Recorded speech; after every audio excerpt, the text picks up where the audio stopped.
Excellence, Dr Gabriel Agbeomem Sankojo, président du gouvernement légitime du Togo. Mesdames et messieurs les membres du gouvernement légitime du Togo, mesdames et messieurs les représentants de l'organisation néo-panafricaine de souveraineté, l'ONS, mesdames et messieurs les représentants de toutes les organisations panafricaines présentes à cette rencontre, mesdames et messieurs, c'est un honneur et un immense plaisir pour moi de m'adresser à vous ce soir pour vous souhaiter la bienvenue au Forum souverainiste de la Renaissance africaine, le FSRA, une première en son genre à plusieurs titres. Cet événement est l'aboutissement d'un travail de partenariat entre le gouvernement légitime de Togo qui en a impulsé l'idée et l'organisation ONS, comme cela a été signalé tout à l'heure, une idée lumineuse qui convoque le génie africain à penser par lui-même et dans l'intérêt supérieur des peuples d'Afrique et ses îles et diasporas, penser l'avenir de notre continent suivant notre propre narratif. En miroir donc au sommet des BRICS qui vient de s'achever hier à Johannesburg, le Forum souverainiste de la Renaissance africaine s'inscrit dans une perspective de mise en relief d'une vision afrocentrée de la Renaissance africaine. Porté par un conseil paritaire ad hoc, ce projet s'est mis en place avec brio dans un délai très court et n'est que l'avant-première du déploiement de l'ONS dans son travail de construction avec l'élite et les forces citoyennes de l'Afrique du narratif de la Renaissance africaine. C'est ici le lieu pour moi de saluer l'excellent travail qu'abattent tous mes collaborateurs dans le cadre du redressement de l'ONS qui tiendra fin novembre prochain son premier congrès ordinaire.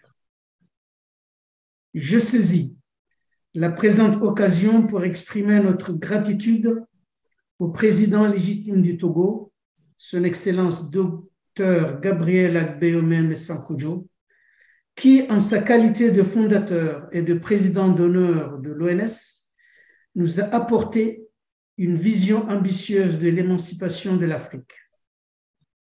Mes remerciements vont également à son Excellence le Dr Edem Atsou Kwasi, ministre d'État chargé des Relations extérieures et de l'intégration africaine, ainsi qu'à Madame Sylvie Dossou, ministre de l'Environnement et des Dynamiques spatiales, et à Monsieur Eskiel Katassou, conseiller spécial avec rang de ministre du président légitime du Togo, pour le rôle décisif dans ce partenariat.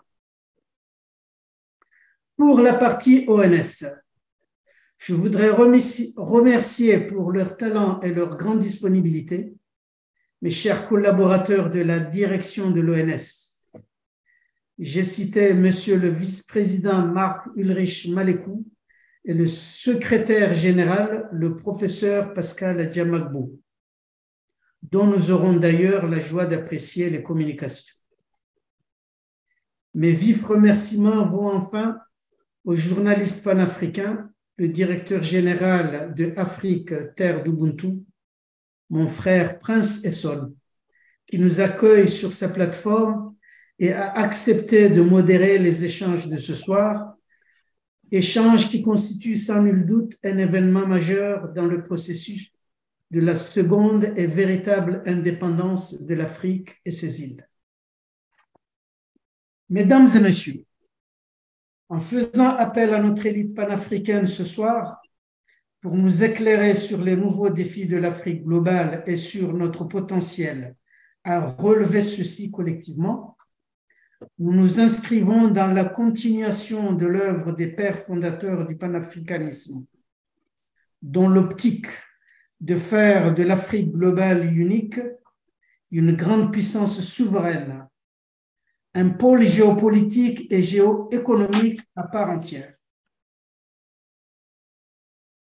N'est-ce pas ce que nous héritons du grand stratège Marcus Garvey lorsqu'il a lancé et expérimenté le plus grand mouvement international réunissant des millions d'adeptes de par le monde, UNIA, qui signifie Association universelle pour le progrès des Noirs.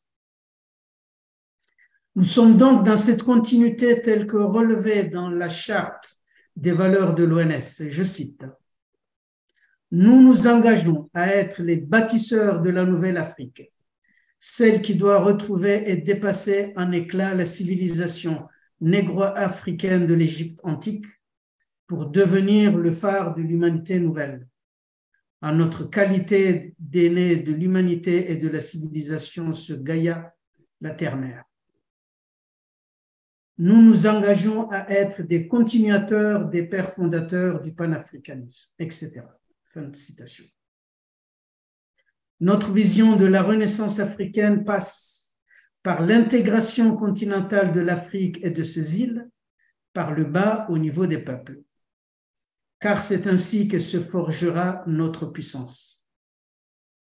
S'il fallait s'en convaincre, il suffirait d'observer l'évolution encourageante de la situation actuelle du Niger.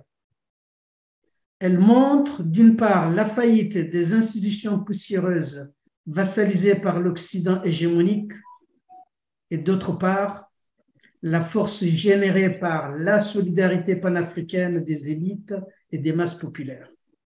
Mesdames et messieurs, en notre nom à toutes et tous, je voudrais remercier chaleureusement tous les participants et participantes au premier forum souverainiste de la Renaissance africaine, nos brillants panélistes de ce soir, militants authentiques, chercheurs infatigables, en tout cas brillants intellectuels qui nous apporteront leur lumière pour qu'ensemble nous puissions avancer avec sérénité et puissance sur le palpitant chemin de la souveraineté intégrale de l'Afrique et de ses îles.